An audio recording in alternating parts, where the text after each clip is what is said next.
ہزاروں سال پہلے آج کے عراق کے قریب ایک عظیم شہر تھا جسے نینوا کہا جاتا تھا۔ یہ شہر طاقتور اور خوشحال تھا، مگر ان کے دل اللہ کی یاد سے خالی تھے۔ ظلم، شرک اور برائی عام تھی، اور کمزور کی کوئی آواز نہ تھی۔ اللہ نے اپنے نبی حضرت یونس علیہ السلام کو بھیجا تاکہ وہ لوگوں کو ہدایت کی طرف بلائے۔ حضرت یونس علیہ السلام نے محبت اور صبر کے ساتھ لوگوں کو اللہ کی عبادت کی دعوت دی۔ اے میری قوم، اللہ کے سوا کسی کی پرستش نہ کرو، ظلم اور شرک چھوڑ دو اور اللہ کی طرف لوٹو۔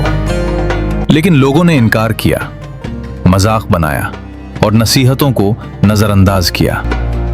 حضرت یونس علیہ السلام نے کئی سال محنت کی، ہر دل کو سمجھانے کی کوشش کی، مگر قوم نے ہنستے ہوئے انکار کیا۔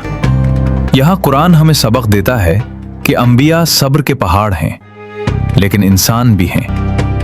آخرکار حضرت یونس علیہ السلام نے خبردار کیا، اگر تم نہ مانو تو اللہ کا عذاب آئے گا۔ لیکن قوم نے سنجیدگی سے نہیں سنا۔ ایک دن اللہ کا عذاب آیا، گھنے بادل چھا گئے، زمین لرزنے لگی اور لوگ خوفزدہ ہو گئے۔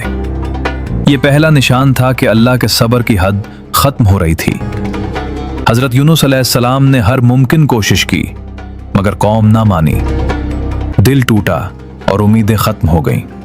قرآن میں بھی ذکر ہے کہ حضرت یونس علیہ السلام نے اپنا غصہ اور دکھ چھپائے بغیر اللہ کی رحمت پر بھروسہ کیا۔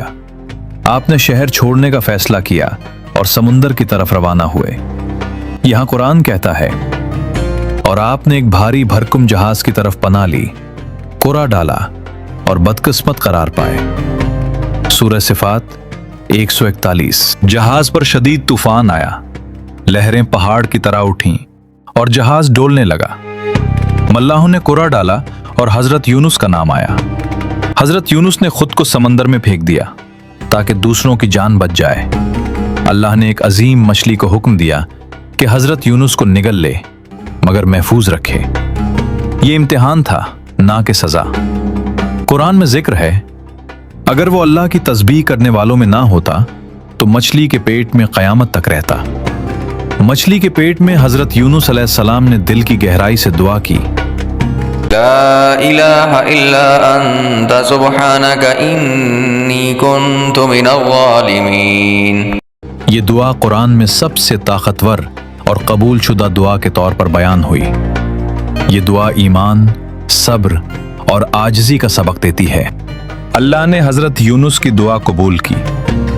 چند دنوں بعد مچھلی نے انہیں ساحل پر اگل دیا اور اللہ نے بیل کی بیل اگا دی تاکہ سایہ اور غذا فراہم ہو۔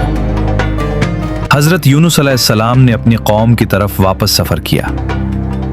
اب قوم نے اللہ کے عذاب کے بعد ایمان قبول کیا۔ قرآن کہتا ہے، یونس کی قوم ایمان لائی، ہم نے ان پر دنیا کے عذاب کو ہٹا دیا اور انہیں کچھ عرصہ زندگی میں فائدہ دیا۔ سورۃ یونس 91۔ یہ دنیا میں نادر مثال ہے کہ ایک پوری قوم نے اجتماعی طور پر توبہ کی اور اللہ کی رحمت قبول کی۔ حضرت یونس کی کہانی ہمیں یہ سبق دیتی ہے، چاہے حالات کتنا ہی مشکل ہوں، اللہ کی رحمت روشن ہے۔ چاہے انسان کی غلطی کتنی ہی بڑی ہو، سچی توبہ راستہ کھول دیتی ہے۔ دعا بندے اور رب کے درمیان سب سے مضبوط رشتہ ہے۔ یہ دعا سب کچھ بدل سکتی ہے۔ لا الہ الا انت سبحانک انی کنت من الظالمین۔